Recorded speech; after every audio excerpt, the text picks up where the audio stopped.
नमस्कार दोस्तों, मैं हूं हरीश चावला और आप देख रहे हैं 7-11 न्यूज और अमर मंथन खबर। तस्वीरें त्रावड़ी की नई अनाज मंडी की, क्योंकि आजकल चुनावी सीजन है और नामांकन में सिर्फ आज यानी कि बुधवार का और बृहस्पतिवार का दिन बाकी है। 2 दिन शेष हैं, 11 और 12 तारीख। लेकिन अब नामांकन भरने वालों की एकदम से भीड़ भी बढ़ जाएगी, यानी कि जो नेता चुनाव लड़ना चाहते हैं वो अब नामांकन दाखिल करने जाएंगे। त्रावड़ी अनाज मंडी में सबसे पहले जो कांग्रेस के नेता हैं, जिन्होंने अपने संगठन कांग्रेस से विधायक धर्मपाल गोंदर को टिकट दिए जाने के बाद अब बगावत कर दी है और चुनावी रण में उतरे हैं।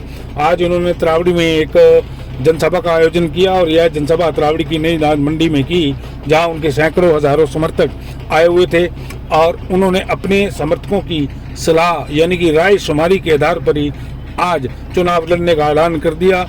आज वो गाजे बाजे और ढोल ताशों के साथ नई अनाज मंडी त्रावड़ी से सैकड़ों गाड़ियों के काफिलों के साथ जो है करनाल की तरफ रवाना हुए। और इस बीच जो नीलोखेड़ी के पूर्व विधायक थे स्वर्गीय मामूराम गोंदर, आज उनके कार्यकाल को भी नई अनाज मंडी में त्रावड़ी में राजीव गोंदर द्वारा याद किया गया और उन्होंने याद दिलाया कि जब उनके पिताजी थे तो उनकी सोच गरीब महिलाओं, बुजुर्गों और आम लोगों की तकलीफों को उनके दुख दर्द को दूर करने में और नीलोखेड़ी की जनता की आवाज़ विधानसभा चंडीगढ़ में उठाने में हमेशा लगी रहती थी। और उन्होंने यह भी आज दावा किया कि जब तक उनके पिता विधायक थे तब तक उन्होंने बड़ी ईमानदारी से काम किया और किसी का बुरा करना तो दूर, उन्होंने सपने में भी किसी का बुरा करने की सोची तक नहीं। लेकिन आज गाजे बाजे के साथ जो है उनके समर्थकों ने नारेबाजी की और कहा कि राजीव तुम आगे बढ़ो, हम तुम्हारे साथ हैं। राजीव गोंदर ने आज दम ठोक कर कहा कि नीलोखेड़ी की जनता उन्हें विधानसभा में भेजेगी, क्योंकि अगर उनके पिताजी अगर विधायक नहीं रहे थे, यानी कि कहने का मतलब उनका ये था कि भले ही उनका शरीर आज इस धरती पर ना हो, लेकिन उनकी आत्मा आज लोगों के दिलों में वास करती है और वो उन्हें आशीर्वाद भी दे रही है। उन्होंने कहा कि विधायक जब थे उनके पिताजी, उसके बाद जब उनके पिताजी छोड़कर चले गए उन्हें, लेकिन तब भी उन्होंने लोगों के साथ अपना मेल जोल जारी रखा। पार्टी इसमें कोई मायना नहीं रखती, हमेशा व्यक्तिगत संपर्क उन्होंने अपना कायम रखा। उन्होंने कहा कि वह भले ही आम आदमी पार्टी में गए या फिर कांग्रेस में चले गए, लेकिन कांग्रेस ने बड़ा धोखा किया, क्योंकि सर्वे के मुताबिक वह राजीव गोंदर सबसे ऊपर थे, जिनमें उन सबका ऊपर नाम था, लेकिन बावजूद उसके कांग्रेस ने टिकट काट दिया। उन्होंने कहा कि धर्मपाल गोंदर ने पिछले 5 सालों में नीलोखेड़ी की जनता का हमेशा मूर्ख बनाने का काम किया। उन्होंने विकास का कोई काम नहीं किया, लोगों को लारे देते थे। ठीक इसी तरह जब भगवान दास कबीरपंथी 5 साल नीलोखेड़ी के विधायक थे तो उन्होंने भी लोगों को गुमराह करने का काम किया। चलिए अब आपको ले चलते हैं त्रावड़ी की नई अनाज मंडी में, जहां हमने न केवल उनका भाषण रिकॉर्ड किया बल्कि 7-11 न्यूज और अमर मंथन की खबर थे कुछ तीखे सवाल भी पूछे। देखिए राजीव गोंदर और किस तरह से उनका बखूबी से जवाब देकर अपनी जीत का दावा ठोक रहे हैं। देखिए यह पूरी खबर। ये पार्टियां किसे बोलते हैं? पार्टियां इन लोगों की बदौलत है। ये लोग हैं तो पार्टियां हैं। मेरी तो पार्टी अब ये लोग हैं। ये लोग ही चाहेंगे मुझे मेरे घर भेज देंगे, अगर यही चाहेंगे तो विधानसभा चंडीगढ़ भेज देंगे। राजीव गोंदर, राजीव गोंदर जिंदाबाद, मैं हरीश चावला और आप देख रहे हैं 7-11 न्यूज और अमर मंथन खबर। नीलोखेड़ी के पूर्व विधायक स्वर्गीय मामूराम गोंदर जी के सपुत्र राजीव क्या कर रहा है यार? अब चुनावी ताल ठोक दी है। आज त्रावड़ी की अनाज मंडी में वो करनाल में अंदर जो है अपने समर्थकों के साथ विधानसभा का चुनाव का नामांकन दर्ज करवाने जा रहे हैं। आज मैं 7-11 न्यूज और अमर मंथन खबर को सवाल पूछना चाहूँगा। एक गांव के 2 नेता,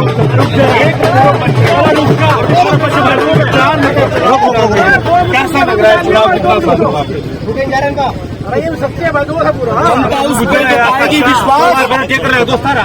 जो सदा ही जनता के बीच में रहा, जो जनता के दुख सुख में शरीक हुआ, जनता हरीश जी उसके ऊपर विश्वास जताएगी। और इस बच्चे इस बेटे पर क्यों ना विश्वास जताए, क्योंकि मेरी देवतुल्य जनता ने मेरे पिताजी पर विश्वास रखा और मेरे परिवार पर विश्वास रखा और आज अपने इस बेटे इस बच्चे पर भी विश्वास रखेगी, मुझे पूर्णतः भरोसा। मामूराम जी बहुत अच्छे जब नीलों की लहर थी तब वो विधायक बने। अब आप क्या समझते हैं, क्योंकि लड़ाई आपकी कांग्रेस से है, भाजपा से है, किससे? मेरी लड़ाई किसी से नहीं है, मेरी लड़ाई स्वयं से है। आप तो ये देखना है कि जीत का जो अंतर है वो कितना रहता है। मेरी लड़ाई ये सब लड़ रहे हैं, पब्लिक के हाथ में है। मेरी लड़ाई किसी से नहीं है, मेरी लड़ाई किसी से नहीं है। ये मेरी देवतुल्य जनता जनार्दन जो 2,30,678 जो वोटे हैं, ये मेरे मतदाता इन्होंने डिसाइड करना है, क्योंकि परिवार हमेशा इन सबके दुख सुख में शरीक रहा है, कभी पीछे नहीं रहा। आपने देखा कि पिछले 10 वर्षों से प्रतिनिधियों ने क्या क्या किया, क्या क्या ना किया, मैं उस पर नहीं जाना चाहूंगा। मेरे परिवार के बारे में हरीश चावला जी, मैं तो बहुत छोटा था जब आप मेरे पिताजी का इंटरव्यू लेने के लिए आते थे, आपको भी भली बात जानते हैं। ठीक है, आप एक पत्रकार हैं, पत्रकार की कुछ सीमाएं होती हैं, मगर आप भी बता दें कि मेरे परिवार ने कभी आज तक किसी का बुरा करने का काम कभी सोचने की भी जरूरत नहीं समझी उन्होंने। ऐसा तो खैर मामूराम जी सपने में भी नहीं सोच सकते थे, लेकिन धर्मपाल जी आजाद विधायक बने, भाजपा को समर्थन दिया, अब कांग्रेस के टिकट में चुनाव मैदान में। क्या लगता है 5 साल 2 साल कोरोना काल में चले गए, बाकी बचे क्या लगता है क्या काम किया? मेरे आदरणीय हैं श्री धर्मपाल गोंदल जी, मैं किसी का नाम नहीं लूंगा, मैं अपनी बात करूंगा।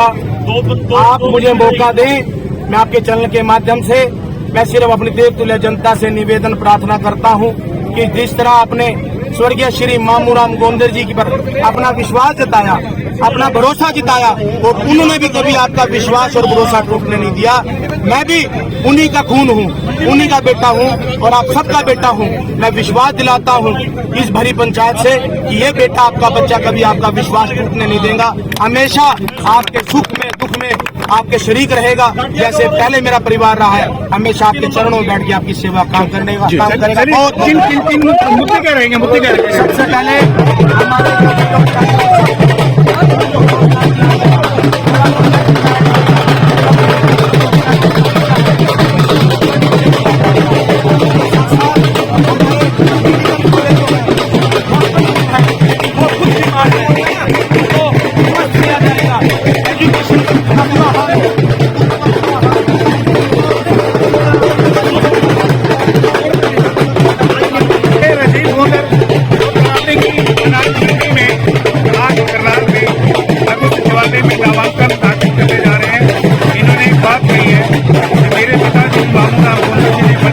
ईमानदारी के साथ काम किया है और पिछले 10 सालों में चाहे वो भाजपा है या कांग्रेस है, आजाद विधायक धर्मपाल, उन्होंने नीलोखेड़ी की जनता को धोखा दिया है और नीलोखेड़ी की जनता इस बार मामूराम का साथ देगी, ऐसा उनका अनुमान है। क्योंकि सजीव चौहान के साथ हरीश चावला, 7/11 न्यूज, अमर मंथन खबर, नई राज मंडी, राबड़ी।